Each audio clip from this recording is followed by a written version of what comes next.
I told my sister to screw off, and honestly, I don't regret a thing. I'm 23 now, and my sister Emily is just a year older. There was a time I absolutely couldn't stand her, like full-on resentment. These days, though, I've shifted into the zone where I don't even waste my energy on her anymore. We grew up under the same roof, shared the same parents, but the way we were treated, it was like we were living in alternate realities. Emily got the VIP experience private school, chauffeured everywhere by mom, and a steady stream of cash in her pocket every week just because. Me, I was catching buses to public school, walking miles, and figuring out that allowance wasn't a concept that applied to me. Whenever I tried to call out how messed up the whole thing was, relatives would hit me with the usual dismissive lines, "Your parents love you too," or "It's not really our place to get involved."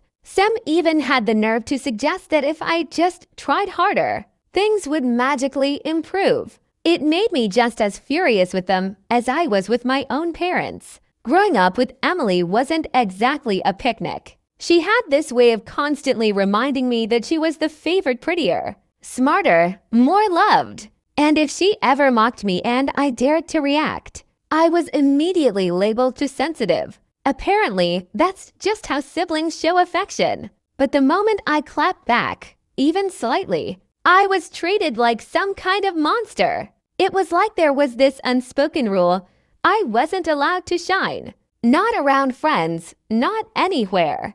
And don't even get me started on the clothes. Whenever an aunt or uncle bought me something nice, it would mysteriously end up in Emily's closet. I'd be left with the boring, baggy leftovers. If I complained, my parents would jump to her defense, saying the good stuff didn't suit me or that I was ruining it.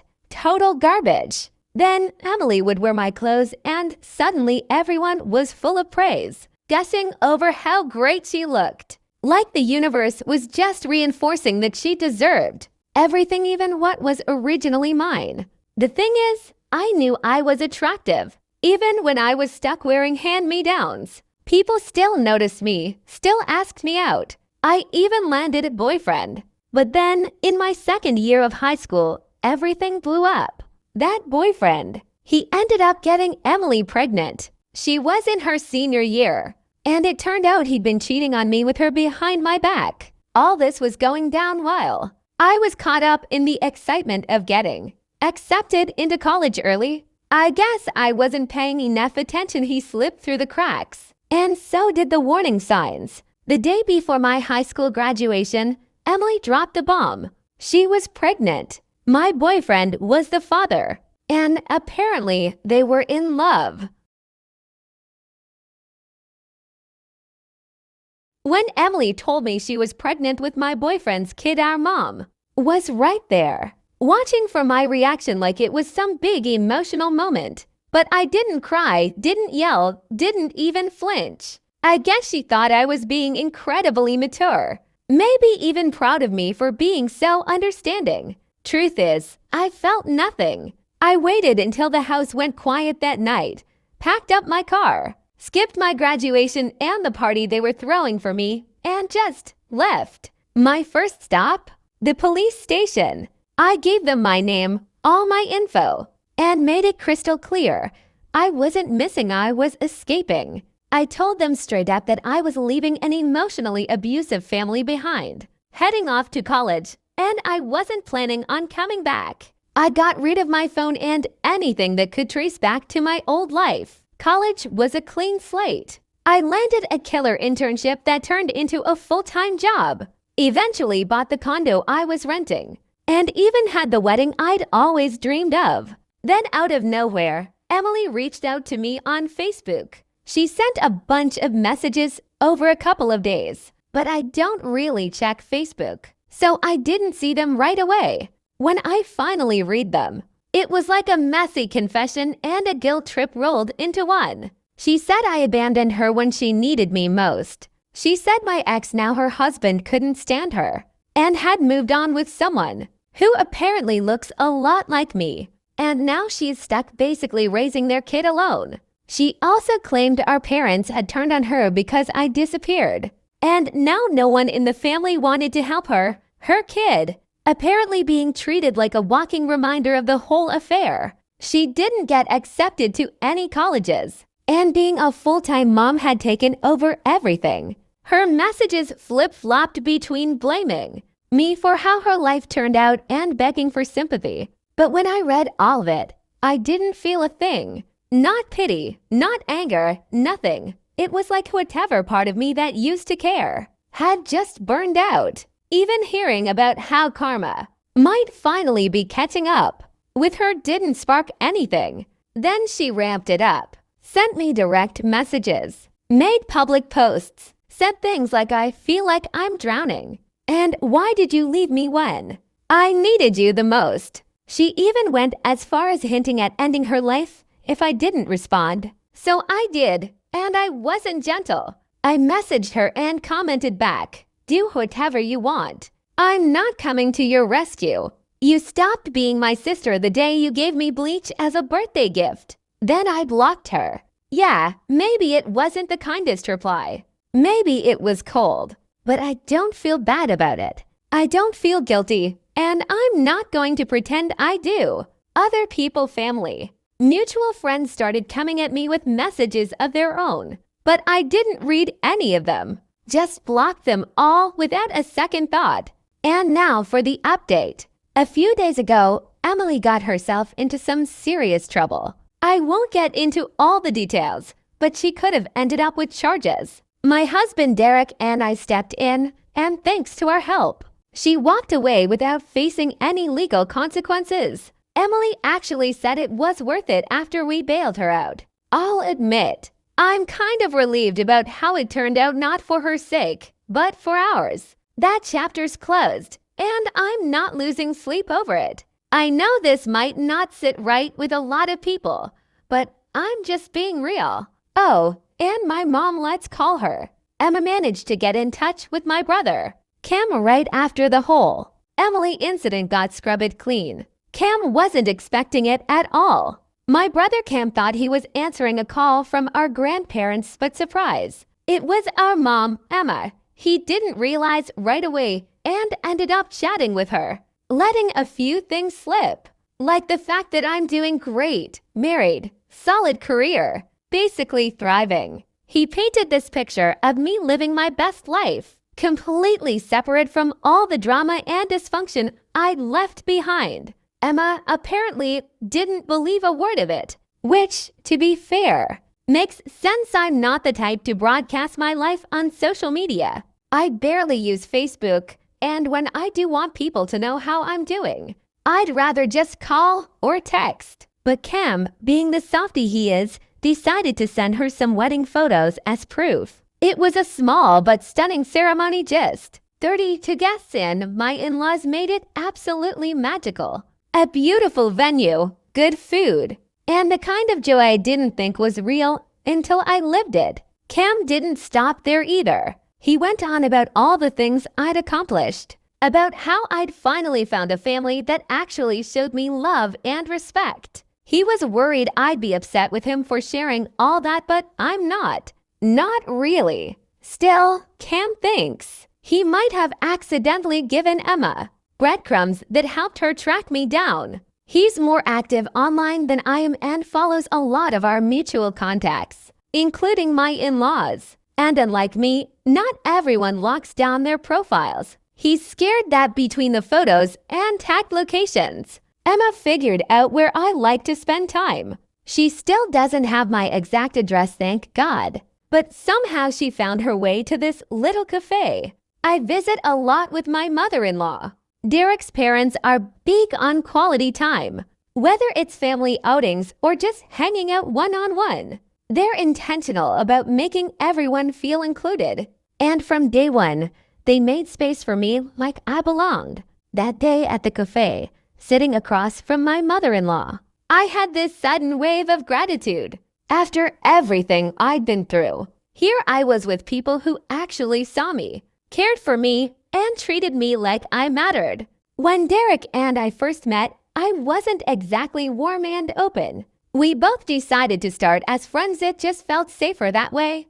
I wasn't ready to let someone get too close, not after the mess I'd come from. His parents were kind from the start, but I still kept my guard up. I was used to navigating life solo. Then one night, after a family dinner, Derek's dad pulled me aside. He didn't sugarcoat it, told me flat out that his son was completely in love with me, and the whole family could see what made me special. He said I needed to start loving myself more and letting other people love me too. By that point, I'd been around them long enough to see the difference. How Derek's family actually supported one another, showed up for each other, laughed together. It felt like watching a different universe play out. And I just broke. I started crying, like full-on ugly crying, while panicking about whether my makeup was smudging. But my father-in-law didn't flinch. He hugged me, told me I was being way too hard on myself, and reminded me that bottling everything up wasn't helping me heal. That moment, I'll never forget it. It's one of those memories that sticks to your soul. Some memories stick to your soul, you know? Anyway, back to that day at the cafe with my mother-in-law. What a whirlwind. I was caught completely off guard.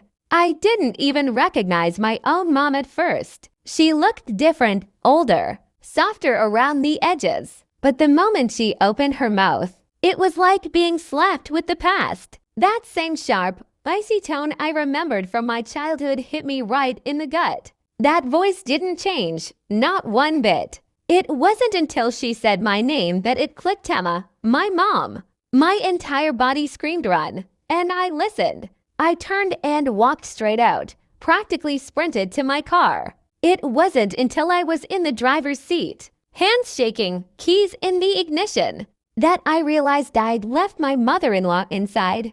Guilt hit me hard. I rushed back in, fully prepared to make a quiet exit with her. But what I walked into was far from quiet. The atmosphere had gone nuclear. My mother-in-law was calm, cool as ever. But my mom? She was going off, throwing insults like daggers, trying to belittle the woman who's been more of a mother to me in a few years than she ever was. She actually spat out, "Who do you think you are?" And without skipping a beat, my mother-in-law shot back, "I'm the one who loves her like a real mother should." That did it. Emma pulled the "I'm her real mother" card, and boom. Something in my mother-in-law just snapped. She swung fists, real punches. I couldn't believe it. I had to drag her away as the cafe staff scrambled. And of course, someone had already called the police. Cops showed up fast. My mother-in-law got arrested for assault, but we bailed her out that same night.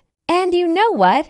In the car, she was all fired up and didn't regret a single thing. "Totally worth it," she said. And I just started laughing and crying at the same time. She kept saying how furious it made her to hear someone talk about me like that. How proud she was that I'd broken free and built a life for myself. And how nobody, especially not Emma, had the right to tear me down anymore. She even muttered that she wished she'd hit her harder. And strangely, that felt good. Like all those times I dreamed as a kid that someone would actually stand up for me, yell back, protect me suddenly. That wish was real. Even though it came way later than I needed it, it still counted. For once in my life, someone loved me enough to get that angry for me. Growing up, my parents would have just nodded along while people insulted me, maybe even joined in.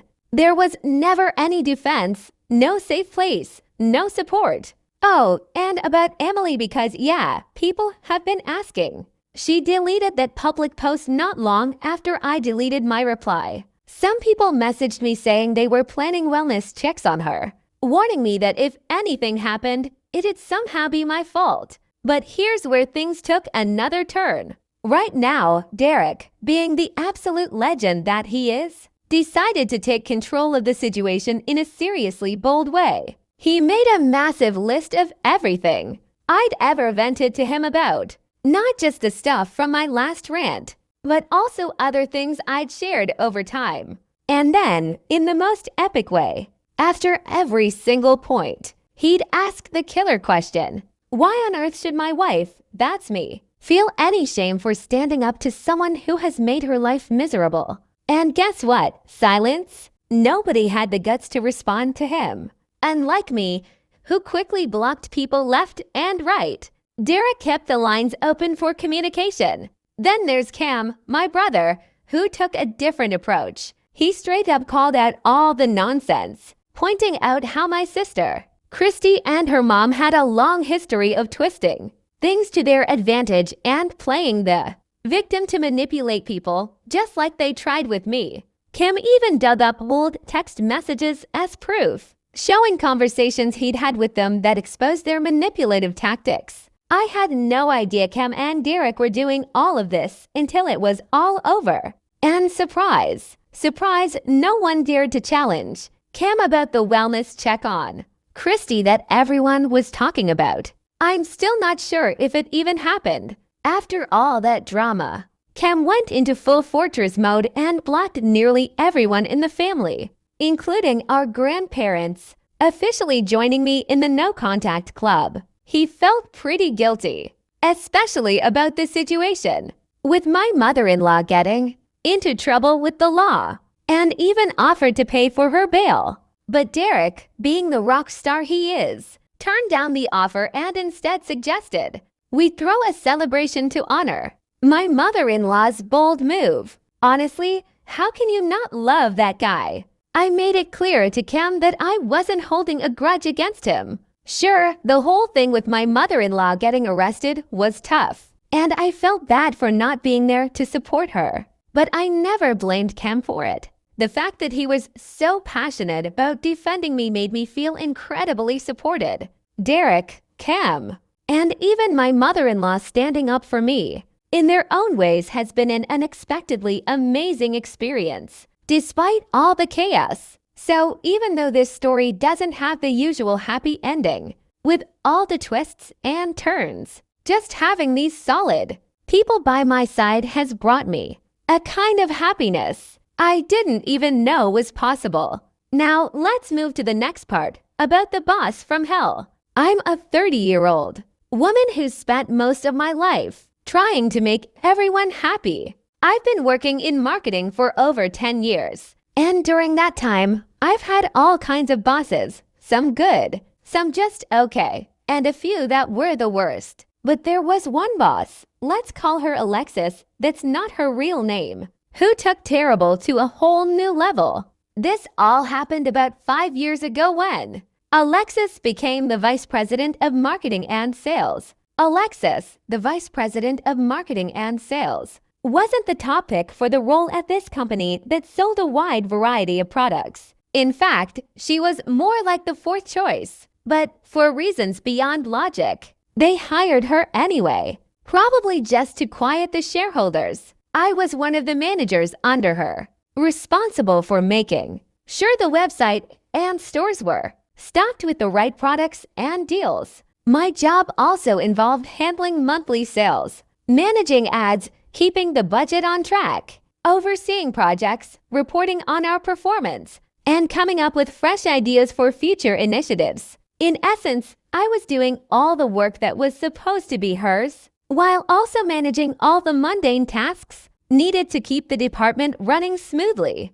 I managed to handle all of this madness because I had access to Alexis's email account. I often found myself sending emails, pretending to be her just to keep things from falling apart. Meanwhile, Alexis wasn't even in the office until after 10 a.m., spent most of her days at fancy lunches, and was constantly planning yet another company party. And guess who had to take care of those parties? Yep, me. I asked her time and again why we were spending so much on these parties when our budget was already tight. But her brilliant solution was to just shuffle money around from future months to cover her overspending. Each month, I'd start with a set budget, but by the end of it, I'd have to tweak everything to make it seem like she was staying within limits. That little budgeting trick. Oh, it was going to bite her later.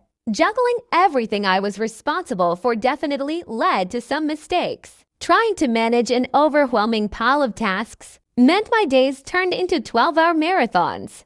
My routine was a blur of office work and then continuing after my kid went to bed. Even my weekends were hijacked. I'd start before anyone else was awake and wrap up after everyone else was asleep. When Alexis's first major holiday season came around, the sales were a complete disaster. She couldn't decide on how the stores should look and kept hiring new advertising and PR people in a desperate attempt to boost sales. The kicker, most of these hires were her friends, and she completely ignored the plans her own team had worked so hard to create, believing her ideas were superior. Around the same time, I got seriously sick with a nasty infection that escalated into sepsis, and I ended up in the hospital. The doctors and my husband both told me straight up that stress from work was a huge factor in why I got so sick. They insisted I needed to take a step back and focus on recovery. While I was trying to heal, I had this eye-opening moment about how much I'd been sacrificing my health, time with my family, and even the company's well-being. But as hard as it was, old habits are tough to break. And I found myself sneaking peeks at my work and my boss's emails on my phone. What I found in those emails, let's just say it made my blood boil. To start with, there was this fancy bouquet from the higher-ups at work, wishing me a speedy recovery. I assumed it was from Alexis, especially since it was filled with her personal favorite flowers. So I went into her inbox to tidy things up a bit. I was busy filing the receipt for the flowers, just trying to get them sent off to accounting, when I stumbled across something that made my blood run cold. A bunch of recent emails that had absolutely nothing to do with work. Alexis was whining to her friends about how I wasn't bouncing back from sepsis fast enough to return to work. She was also complaining about not being able to find my notes and documents, the very ones she was supposed to be overseeing, clearly labeled and stored on our shared drive, mind you. But it got worse. I found an email thread where Alexis was asking a friend from her old job for advice on how to boost sales and save her skin. Her friend asked if someone else was handling most of the workload, and Alexis had the nerve to say that it was me. Her friend then suggested that, obviously, my poor management was the cause of all the problems, and if the sales didn't pick up by the end of the season, I could be the perfect scapegoat. It didn't stop there. Once Alexis learned I was in the hospital, she started talking to another buddy about how she couldn't fire me outright since I was on emergency medical leave. But she was plotting. She figured that if she could somehow prove I was doing something wrong, like stealing from the company or misusing company resources, she'd have the perfect excuse to fire me and pin all the issues on me when I returned. So, while I was sick and out of the office, Alexis tried to play the concerned boss, telling me that she thought I was taking on too much and wanted to lighten my workload. She said she'd handle the department's budget herself and asked me to just drop off some invoices at accounting. She also made it clear that I wasn't allowed to talk to anyone in accounting about the budget or go to HR if I had issues. Instead, I had to talk to her directly. Yeah, I knew she was up to something. Luckily, I had a solid ally in accounting, Anna, a 50-year-old who had always had my back. So, armed with that knowledge, I grabbed the invoices Alexis wanted me to drop off. But I wasn't just going to deliver them. I was going to spill the beans. I showed Anna the nasty emails I'd read while I was sick, the real budget numbers Alexis hadn't altered yet, and even some old budgets with Alexis's scribbled notes on how to tweak the figures. Oh, and I threw in an email where Alexis had basically threatened to replace me if I didn't do exactly what she wanted with the budget. As I walked over to accounting to drop off the invoices, I ran into Anna. I kept my cool and told her, in the most serious tone I could muster, that according to Alexis, she was the only one in our department allowed to discuss the budget and invoices with accounting. Anna glanced at the overstuffed folder I dropped on her desk, gave me a knowing look, and gently showed me out of her office, but in the nicest way possible. A few days later, boom, Alexis was out of a job. Turns out she had been hopping from job to job for years, never staying in one place for long. Alexis didn't last long at that company. The big boss and HR even called me in to apologize for all the chaos I had to deal with, tossing in a bonus and a week off with pay that I could take whenever I wanted. After dealing with all the other issues at that place, I decided it was time to move on. About a year later, fast forward to now, and I'm back in action as a manager in sales and marketing under an awesome boss named Jake. He totally gets me, supports my ideas, and is all about letting me build and lead my own team. So here I am, going through resumes for my team, and guess whose name pops up? Alexis. Yeah, I had to double check to make sure it was really her. Sure enough, it was. Her resume made her sound like she was the queen of the marketing world, with her time as VP being the crown jewel. She even had the audacity to claim all the work I'd done as her own, boasting about some ridiculous sales growth that supposedly happened under her leadership. I'm usually someone who tries to see the good in people and gives them a chance, but hitting the disqualified button on her application, pure satisfaction. Some people suggested I should bring her in for an interview, just to see the look on her face when she realized who she'd be talking to. Tempting, right? But now, I didn't want to mess with my new boss's trust in me. Still, part of me is considering sending her a rejection letter just from me to her. Now asterisk that asterisk would be interesting. Thanks for watching, and thanks for. And here's what I'll tell you at the very end. You watched this story to the end. It means only one thing. This video format suits you. You should subscribe to the channel to continue listening to similar stories in this format.